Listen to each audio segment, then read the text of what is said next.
10th class science. तो देखो, अगर मैं तुमसे पूछूं जिंक कैसे तैयार होता है, तो तुम बोलोगे भैया बड़ा मुश्किल काम है बताना। मैं बोलूंगा बिल्कुल सही। जिंक, तुम जानते हो ना जिंक क्या है? एक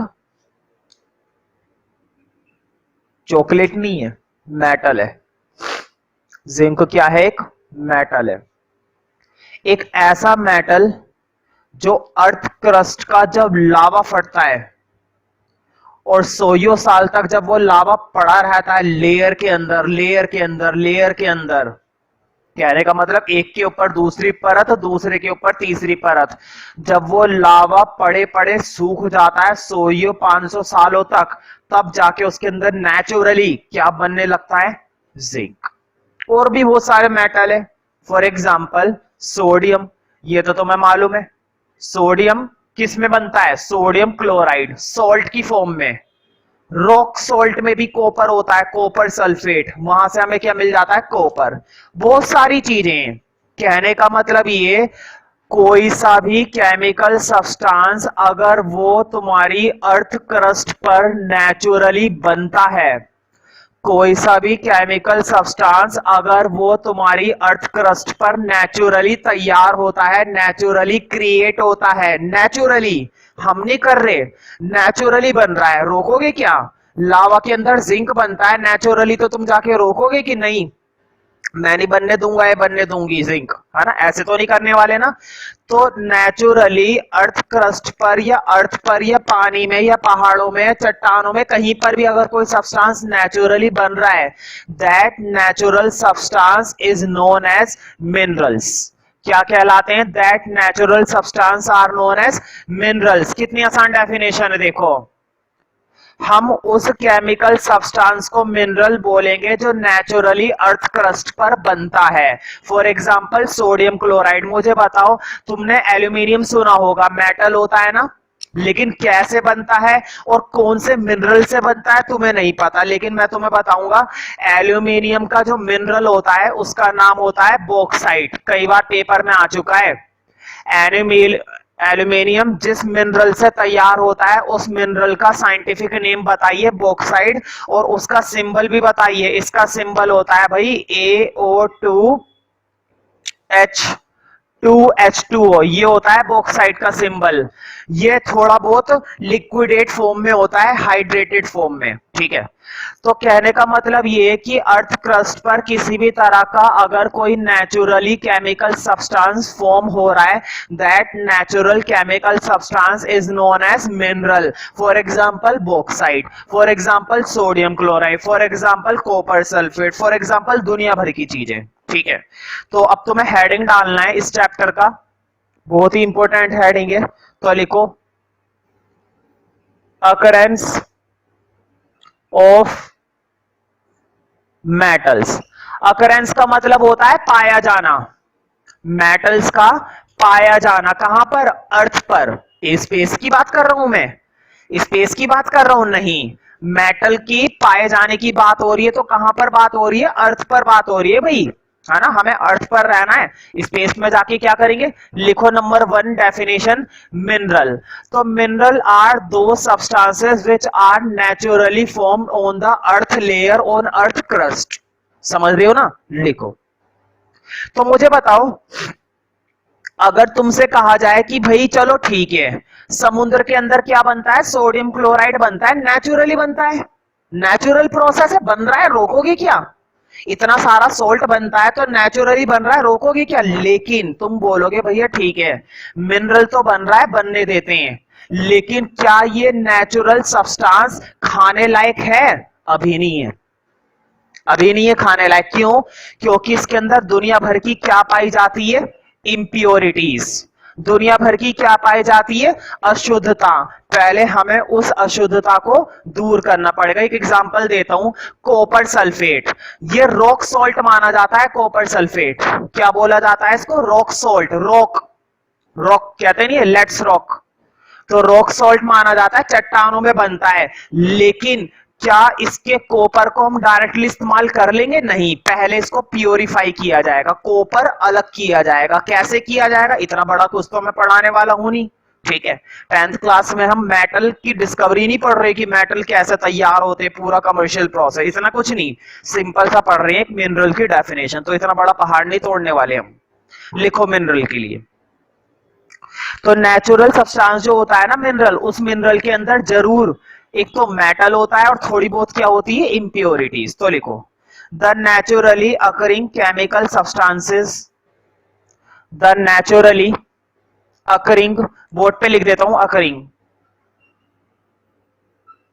the naturally occurring chemical substances, the naturally occurring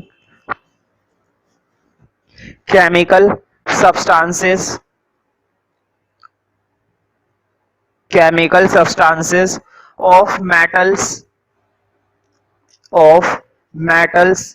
along with impurities, है ना। थोड़ी बहुत क्या होती है उसके अंदर भाई? impurities, है ना, अशुद्धता, अशुद्धता, ठीक है। along with, बोर्ड पे लिख दिया मैंने along with, along अलग है, with अलग है, ठीक है।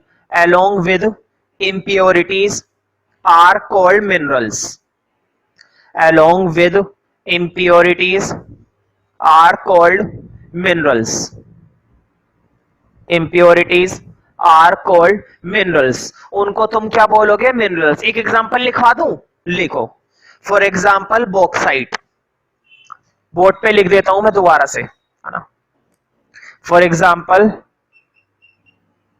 बॉक्साइट, सिंबल भी लिख लो भाई, सिंबल भी लिख लो, क्या जा रहा है? कोई बहुत बड़ी मेहनत लग रही है क्या? दुनिया भर के पेन खर्च हो रहे हैं लिखने में। लिख लो Al2O3 2H2O, ये होता है बॉक्साइट का सिंबल। क्या तैयार होता है इससे? एल्यूमिनियम, ठीक है। क्या तैयार होता है भाई इससे? एल्यूमिनियम, ठीक है। तो देखो मिनरल कहने का मतलब, मिनरल के अंदर दो चीजें होती हैं, एक तो मेटल होता है, ठीक है, और थोड़ी बहुत क्या मिली भी होती है उसके अंदर? इम्प्योरिटीज। क्या मिली भी होती है थोड़ी बहुत उसके अंदर?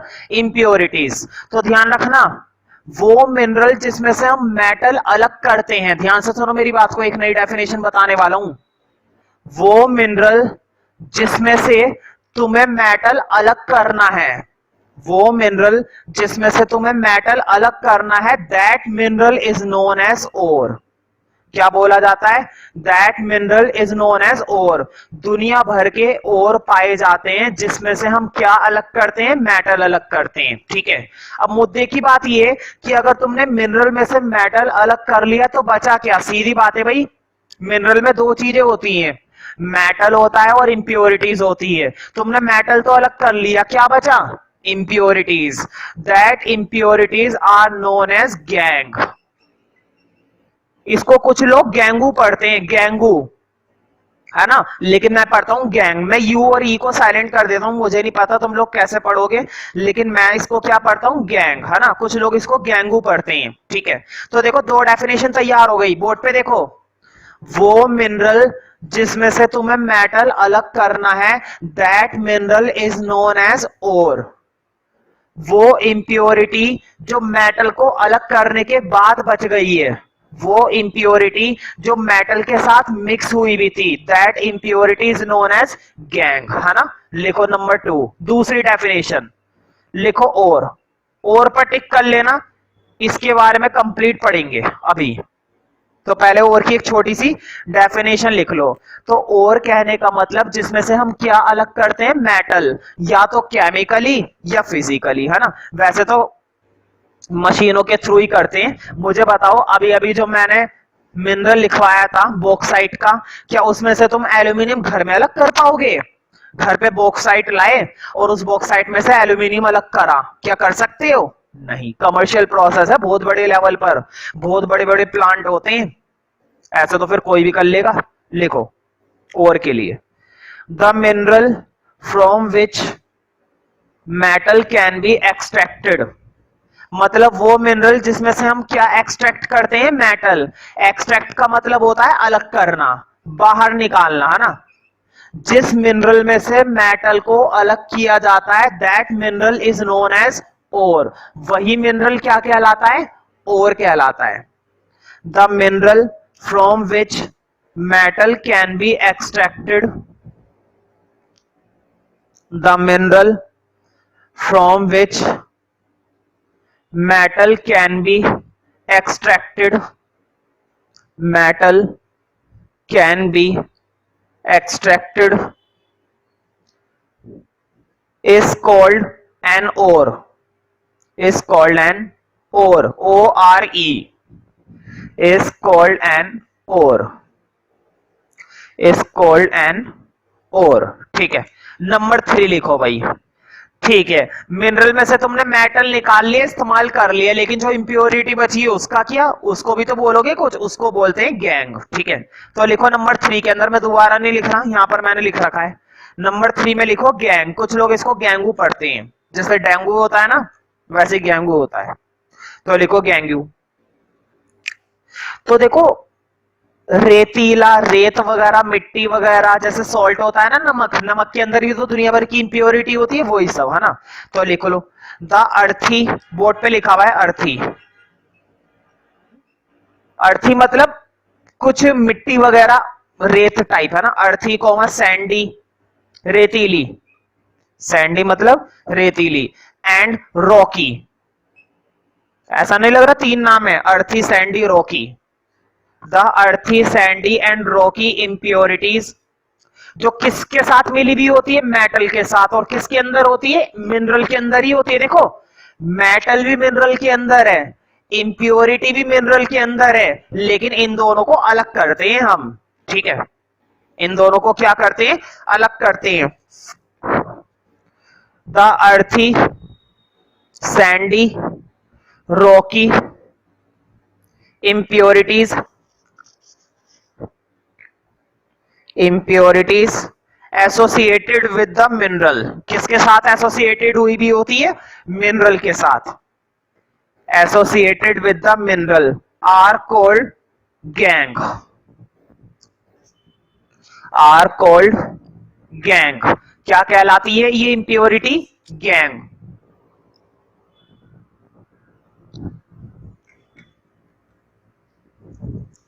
are called gang. ठीक है, एक ब्रैकेट में और वर्ड लिख लेना गैंग के ब्रैकेट में, मैट्रिक्स भी बोलते हैं, लिख दूं? देखो मैट्रिक्स है ना, मैंने इसी के साथ एडजस्ट कर दिया, तुम लोग नई स्पेलिंग बना लेना ब्रैकेट में, मैट्रिक्स है ना।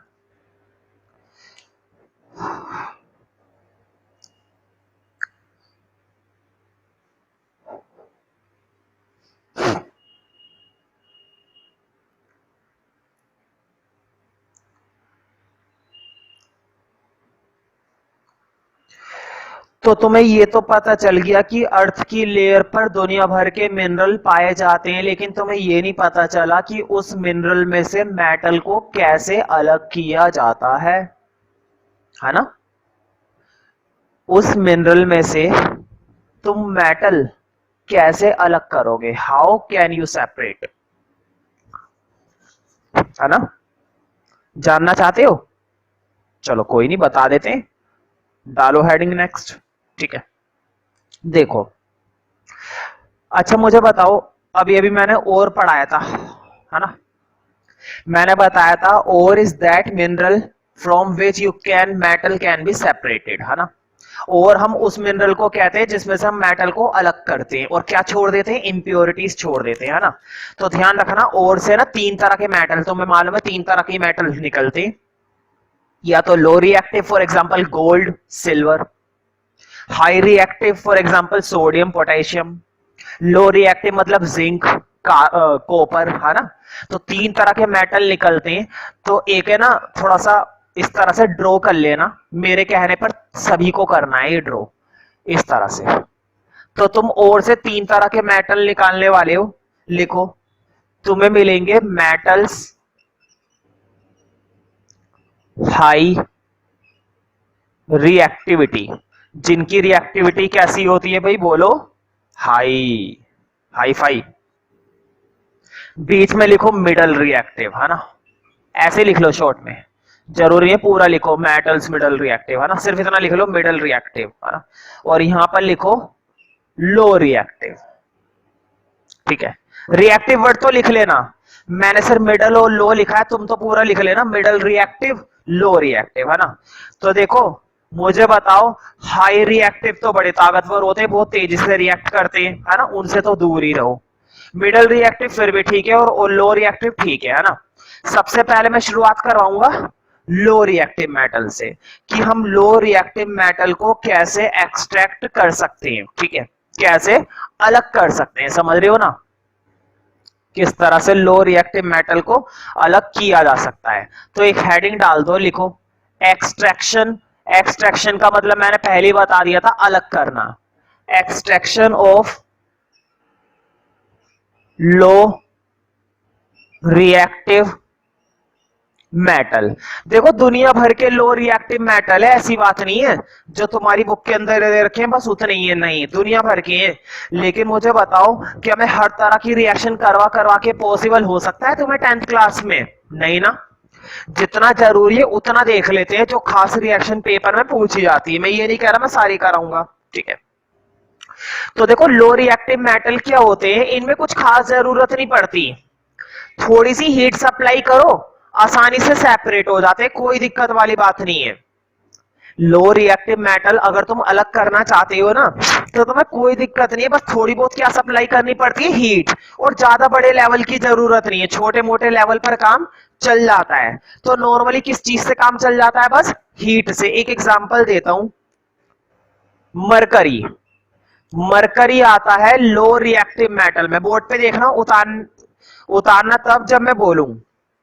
मरकरी किस में आता है? लो रिएक्टिव मेटल में। और तुम्हें मालूम नहीं होगा मरकरी का सिंबल होता है Hg, क्योंकि यही एक ऐसा मेटल है जिसकी जरूरत बहुत कम पड़ती है। तुमने देखा होगा, अब आया है इस चैप्टर में, कब से हम मेटल नॉन मेटल पढ़ रहे हैं, और चैप्टर का जब एंड होने वाला है तब ये आया है मरकरी, है ना। तो देखो मरकरी का सिंबल होता है Hg, और तुम्हें ये नहीं मालूम है कि मरकरी कौन से ओर से निकाला जाता है, इस वाले ओर का नाम क्या है जिससे हमें मिलता है? तो उस ओर का नाम है सिनेबार। क्या नाम है उस ओर का? सिनेबार। और इसका सिंबल होता है HgS, मरकरी सल्फाइड। कई बार पेपर में आया है मरकरी के ओर का नाम बताइए, तो तुम बताओगे सिनेबार। कई बार पेपर में आया मरकरी के ओर का सिंबल बताइए, तुम बोलोगे HgS, है ना। मरकरी कौन से ओर से तैयार किया जाता है, कौन से ओर से अलग किया जाता है? HgS से। देखो बोर्ड पे, अब मुझे बताओ, सिनेबार के अंदर मरकरी भी चिपका हुआ है, सिनेबार के अंदर सल्फर भी चिपका हुआ है, तुम्हें क्या जरूरत है सल्फर को अलग करने की, है ना। तुम्हें बस क्या अलग करना है? सल्फर। और सल्फर अलग होते ही तुम्हें क्या मिल जाएगा? मरकरी मिल जाएगा। मतलब कि तुम्हें इसमें हीट सप्लाई करनी है, और इतनी हीट सप्लाई करनी है जब तक कि ये सल्फर हट ना जाए, जब तक कि इसमें से सल्फर पूरी तरह से हट ना जाए। तो देखो मैं दो रिएक्शन बोर्ड पे लिखाऊंगा, तुम्हें नहीं नोट करनी, तुम्हें केवल समझनी है। जब मैं नोट करने के लिए बोलूं तब नोट करना। तो मैंने बताया था मरकरी को अलग करने में ज्यादा झंझट नहीं है, मात्र फिर तुम्हें क्या अप्लाई करनी? हीट। हीट लगाओ, छुटकारा पाओ, ठीक है। तो देखो तुम्हारे बोर्ड पे देखो, तुम्हारे पास क्या था? सिनेबार था। तुम्हारे पास क्या था भाई? सिनेबार था, मतलब जिसमें से तुम्हें क्या अलग करनी थी? मरकरी, ठीक है। और तुमने क्या अप्लाई करी? हीट। भाई हीट बिना ऑक्सीजन के तो होगी नहीं, है ना, तो ऑक्सीजन को ऐड कर दो, मतलब हवा में रिएक्शन कर रहे हैं, एयर में ऑक्सीजन है, और क्या अप्लाई कर रहे हो भाई? जल्दी बोलो। हीट। क्या अप्लाई कर रहे हो तुम इस पर? हीट। अब देखते हैं क्या इसमें से Hg अलग होता है या नहीं होता है, और रिएक्शन क्या बनेगी तुम्हें पता तो होगा नहीं, कोई बात नहीं, हम बताएंगे। मैं यहां पर किस लिए वीडियो बना रहा हूं? खुद बैठ बैठ कर देखूंगा नहीं, तुम लोगों के लिए, है ना। देखो जैसे तुम ऑक्सीजन के साथ इसकी रिएक्शन करोगे ना, तो एक तो बनेगा HgO। अब तुम बोलोगे भैया HgO क्यों बना? भाई सीधी बात है, बनता ही है, मैंने थोड़ी ना बनाई है रिएक्शन। नेचुरली अगर तुम मरकरी सल्फाइड को ऑक्सीजन के साथ रिएक्ट करते हो ना, तो मरकरी ऑक्साइड बनता ही है। अब बनता क्यों, मुझे क्या पता, नेचुरली बनता है। अब तुमसे कोई पूछे कि कार्बन में ऑक्सीजन ऐड करने के CO2 क्यों बनती है, तुम बोलोगे भैया बनती है ये गैस, तो क्यों बनती है, तुम्हें पता है पहले से बनती है ये। तो देखो बनता ही ये मर्क्यूरिक ऑक्साइड है, तो मैं क्या करूं, उसमें ये सब्सटेंस बनेगा ना। और एक चीज अलग हो जाएगी, सल्फर डाइऑक्साइड। तो देखो ये जो बीच में बना है ना, इसका नाम होता है, जब मैं लिखने के लिए बोलूं तब प्रॉपर लिखना, अभी टेंशन मत लो, अभी सिर्फ बोर्ड पर देखते रहो। देखो वो तो तुम्हें पता ही है, सल्फर डाइऑक्साइड, इसको हम क्या बोलते हैं, मर्क्यूरिक ऑक्साइड। क्या बोलते हैं, मरकरी ऑक्साइड, मरकरिक। ठीक है, अब देखो मैं इस रिएक्शन को बैलेंस करवा देता हूं, वरना तुम परेशान हो जाओगे। ठीक है, तो देखो या तो खुद से बैलेंस कर लेना, मैं ये मानकर चलता हूं कि तुम्हारी कमांड बैलेंस्ड करने पर बहुत अच्छे से है, इसलिए मैं जानबूझकर डायरेक्ट लिख देता हूं। लेकिन बेझिझक अगर तुम्हें कोई सी भी रिएक्शन समझ में नहीं आती है, बैलेंस नहीं कर पा रहे हो खुद से, और मैंने वीडियो के अंदर अपने आप ही लिख दिया बैलेंस्ड करके, तो तुम मुझसे क्लास में जब मर्जी अलग से पूछ सकते हो। ठीक है, फिलहाल मैं डायरेक्ट लिख रहा हूं, एक तो यहां पर आएगा 2, एक यहां पर आएगा 3, और एक यहां पर आएगा 2, और एक यहां पर आएगा 2। ठीक है, बोर्ड पर देखो, बस 2 मिनट का काम और बचा है, सेपरेशन होने ही वाला है। मुझे बताओ, तुम्हारे पास शनिवार था, तुमने हीट अप्लाई करी, क्या तैयार हो गया, मरकरी ऑक्साइड। लेकिन क्या तुम्हें मरकरी ऑक्साइड चाहिए था, तुम्हें क्या अलग करना था, सिर्फ मरकरी अलग करना था। तुम्हें क्या अलग करना था, सिर्फ मरकरी अलग करना था। लेकिन तुम्हें क्या मिला, मरकरी ऑक्साइड मिला है। क्या इसकी ये ऑक्सीजन हटानी जरूरी है, बिल्कुल।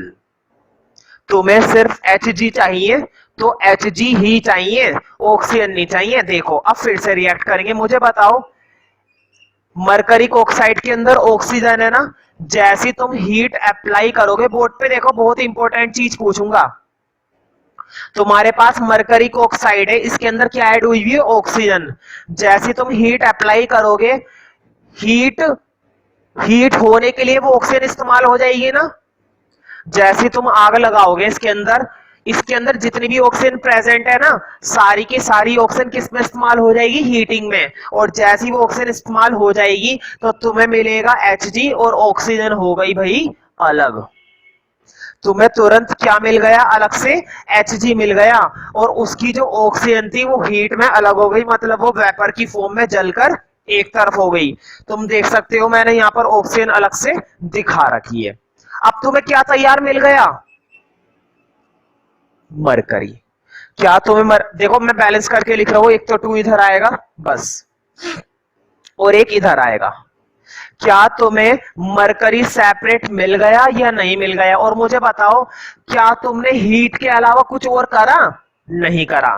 तो मरकरी इतना बढ़िया सब्सटेंस है, जिसमें सिर्फ 2 बार क्या अप्लाई करनी पड़ती है, हीट। और हीट अप्लाई करते ही तुम्हें सेपरेट मरकरी मेटल मिल जाता है, जो कि एक लो रिएक्टिव मेटल माना जाता है। माना क्या जाता है, होता है लो रिएक्टिव। ठीक है, तो देखो तुमने उतारा तो अभी कुछ होगा नहीं, अभी भी मत उतारना, जब मैं बोलूं तब उतारना। ठीक है, तुमने ये हेडिंग डाला है ना, extraction of low reactive metal.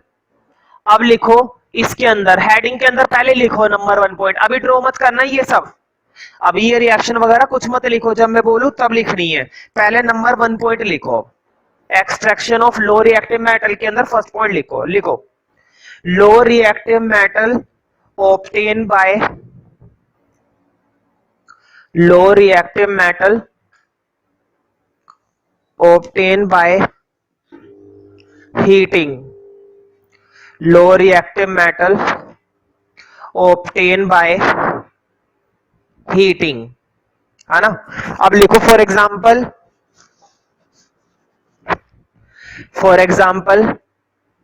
Mercury, mercury, है ना। अब मरकरी के लिए एक्सप्लेन करना है, ठीक है। फॉर एग्जाम्पल मरकरी, ठीक है। देखो नंबर 1 में तुमने मरकरी तक छोड़ दिया है ना, नंबर 2 लिखो, नंबर 2 में लिखो फटाफट से, लिखो mercury is isolated from isolated का मतलब होता है अलग करना। मैं बोर्ड पे लिख देता हूं। मुझे बताओ मरकरी को किस में से आइसोलेटेड किया जाता है? अगर तुमसे बोला है कि मरकरी को क्या करना है, आइसोलेट करना, आइसोलेट का मतलब होता है अलग करना। किससे अलग करते हो? सिनेबार से, है ना। मरकरी किस में मिलता है? सिनेबार में पाया जाता है। अब तुम कहोगे ये क्या चीज है सिनेबार, तो ध्यान रखना ये भी एक नेचुरल अकरिंग सब्सटेंस होता है।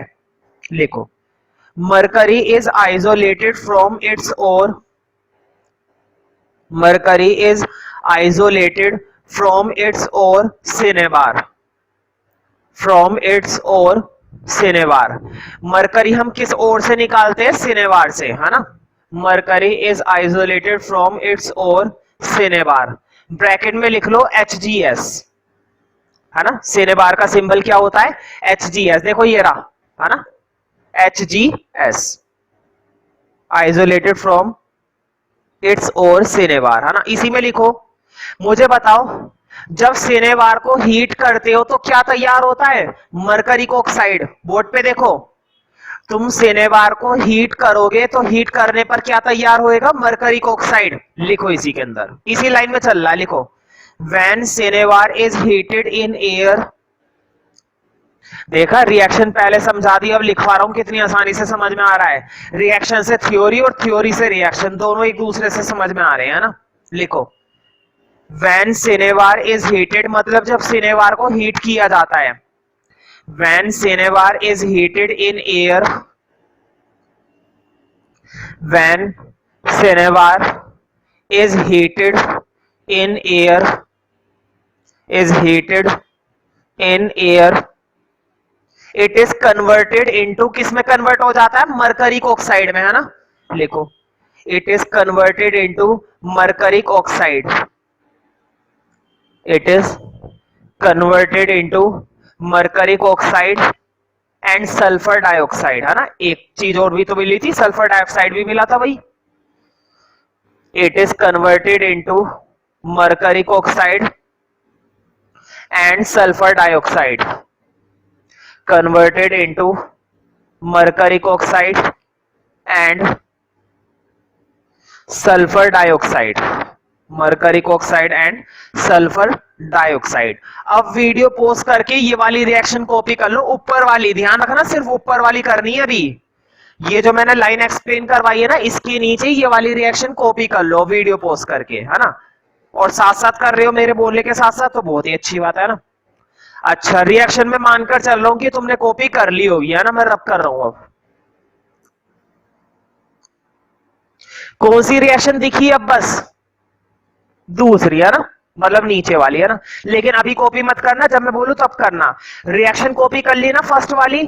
फर्स्ट वाली रिएक्शन के बाद मुझे बताओ तुम्हें क्या मिला था? HgO मिला था। करिए ना कॉपी अपनी रिएक्शन में, देखो जो अभी अभी कॉपी करिए, उस रिएक्शन में तुम्हें क्या मिला था? HgO मिला था। लेकिन इसकी भी तो ऑक्सीजन हटानी है, क्योंकि तुम्हें सिर्फ क्या चाहिए? Hg चाहिए।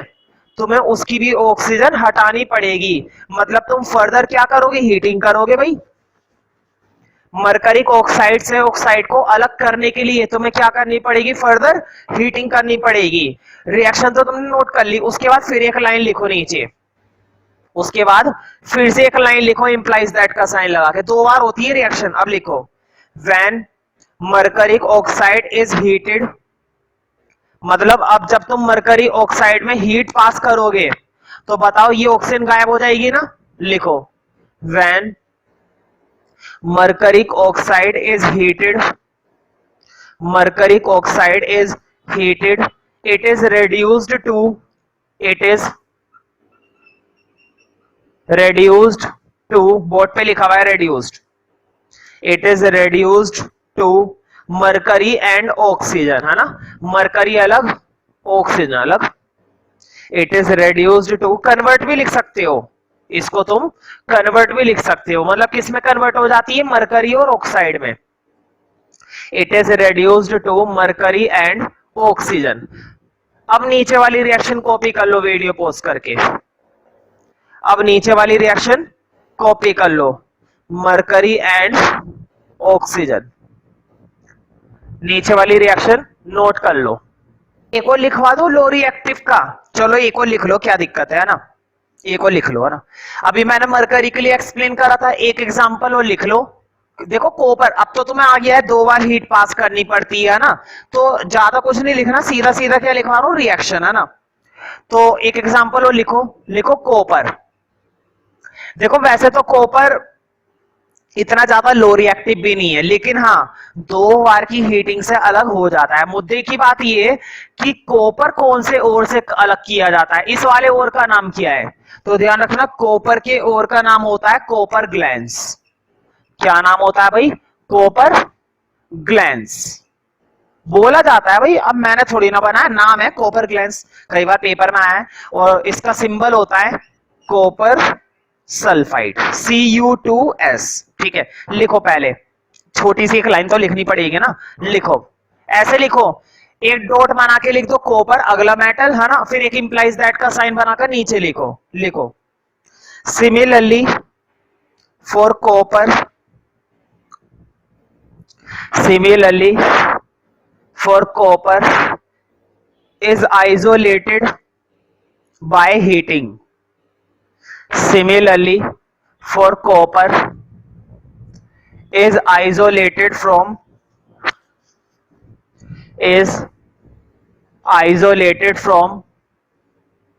copper glands. copper glands bracket में सिंबल लिख लेना Cu2S, है ना। तो देखो अब तुम्हें ये रिएक्शन डायरेक्ट लिख लेनी है।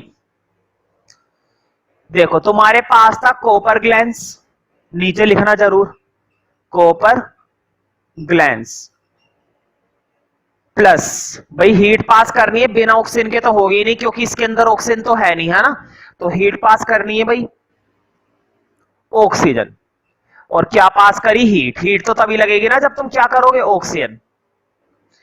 तो ये तुम्हें मिलेगा एक तो Cu2O प्लस, और एक गैस हमेशा अलग, कौन सी, सल्फर डाइऑक्साइड। हाँ बैलेंस कर लो भाई। तो देखो ये देखो बट पे Cu2O, इसका नाम होता है क्यूप्रस ऑक्साइड, क्यूप्रस ऑक्साइड। अब तुम सोचोगे कॉपर तो मिला नहीं भैया, ये तो क्यूप्रस ऑक्साइड मिल गया, बिल्कुल तुम्हें मालूम है ना 2 बार हीट पास करनी पड़ती है, तुम्हें अभी इसकी ये ऑक्सीजन भी हटानी पड़ेगी, पहले इसको बैलेंस कर लो, बढ़िया रहेगा कि खुद से बैलेंस करो भाई। 2 3 2 2, इसको 2 2 कर दो, ए को लिखो, अभी ऑक्सीजन हटानी बाकी है ना, और ऑक्सीजन को हटाने का एक ही तरीका है, मैं फर्दर फिर से क्या करूंगा, हीट अप्लाई करूंगा। और तुम्हें मालूम है जैसे तुम हीट अप्लाई करोगे तो हीट करने के लिए ऑक्सीजन चाहिए, और वो हीट इसकी सारी ऑक्सीजन इस्तेमाल कर लेगा और सारी ऑक्सीजन उड़ जाएगी, है ना। तो देखो हीट पास करने के बाद अब इसकी ये ऑक्सीजन हटा दो, हटाने के बाद तुम्हें मिलेगा एक तो कॉपर प्लस, और जो ऑक्सीजन थी वो उड़ गई। हाँ बैलेंस जरूर करना भाई इस चीज को। देखो एक तो यहां पर तुम्हें 2 लगाना पड़ेगा, है ना, और एक तुम्हें यहां पर 4 लगाना पड़ेगा, तब जाके बैलेंस होगी, तब जाके ये रिएक्शन पूरी तरह से क्या हो जाएगी, बैलेंस्ड। ठीक है, वरना तुम इसमें से कॉपर अलग नहीं कर पाओगे। तो एक बात समझ में आई कि अगर तुम्हें लो रिएक्टिव मेटल अलग करने हैं तो तुम्हें इसमें से कितनी बार हीट पास करनी पड़ेगी, कम से कम 2 बार। ठीक है, कितनी बार हीट अप्लाई करनी पड़ती है, 2 बार।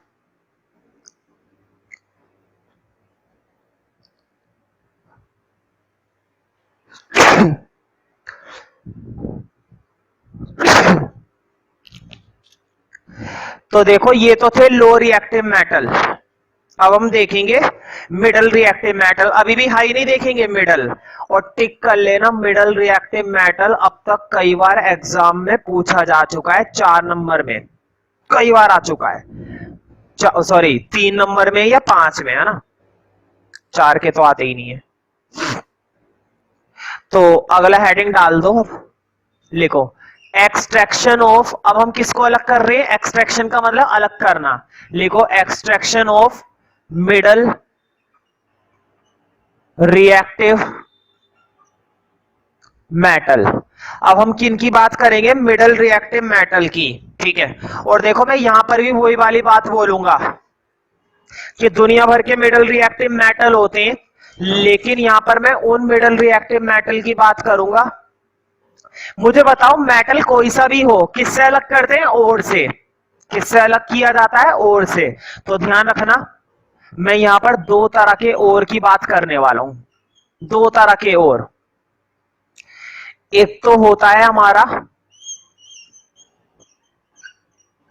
कार्बोनेट ओर। तुम सोच रहे होंगे मैं ऐसे क्यों बनवा रहा हूं, ध्यान रखना पेपर में आया हुआ है, मैं इतना बढ़िया समझा दूंगा कि तुम्हें यहीं पर आधी बातें समझ में आ जाएंगी, और ऐसे ऐसे लॉजिक बताने वाला हूं मैं भी जो तुम नहीं भूल पाओगे। देखो, एक तो मैं बात करूंगा कार्बोनेट ओर की, और एक मैं बात करूंगा सल्फाइड ओर की। एक तो कार्बोनेट और एक सल्फाइड ओर। एक एग्जांपल देता हूं, जैसे कि देखो जिंक सल्फाइड। बताओ इसमें से तुम्हें जिंक मिल जाएगा, लेकिन ये कौन सा ओर है? सल्फाइड ओर है, ठीक है।